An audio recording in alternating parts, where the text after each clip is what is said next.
अरे का ए गोरी का हो?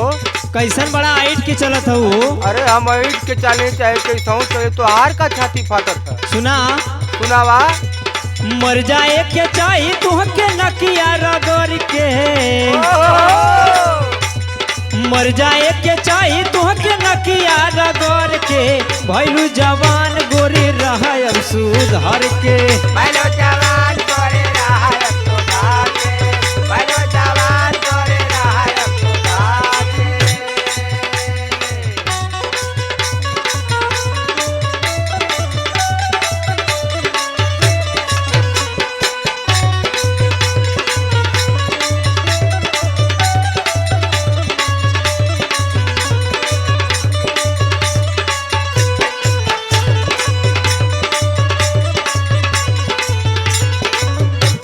और सुना तू जौन करत हो ना हाँ बोला।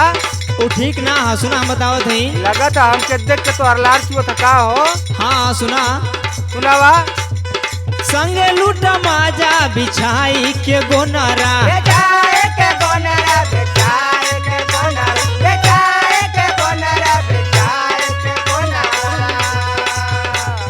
गुंडा के बोला के सुनावे लगलू मोजरा, सोनावा लगलो मोजरा, सोनावा आए हा सोनावा लगलो मोजरा, सोनावा लगलो मोजरा। संगे लूटा माजा बिछाई के गोनारा, गुंडा के बोला के सुनावे लगलू मोजरा। अरे मोजरा के बाद तोहके छोड़ी है रगड़ के, मोजरा के बाद तोहके छोड़ी है रगड़ के, भैलू जवान गोरी रह अब सुधर के। भैलो जवान गोरी रह अब सुधर के, भैलो जवान गोरी रह अब सुधर के।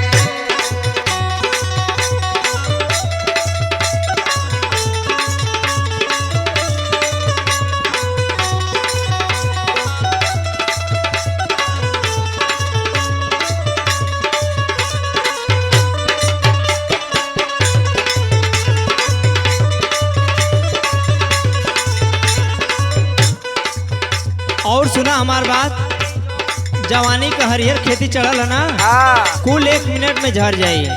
हाँ बड़ा वैसा लगता बड़ा तू। सुना अब ही तो हरिहर जवानी का खेतिया, जवाने का खेतिया, जवाने का खेतिया, जवाने का खेतिया, जवाने का खेतिया। जत समैया नहीं लागी दिन रतिया, लागे देना रतिया हो, लागे देना रतिया, लागे देना रतिया हो, लागे देना रतिया। अब ही तो हरिहर जवानी का खेतिया, जत समैया नहीं लागी दिन रतिया। आधा उमरिया में से खिजाई झर के, आधा उमरिया में से खिजाई झर के, भैलू जवान गोरी रह अब सुधर के।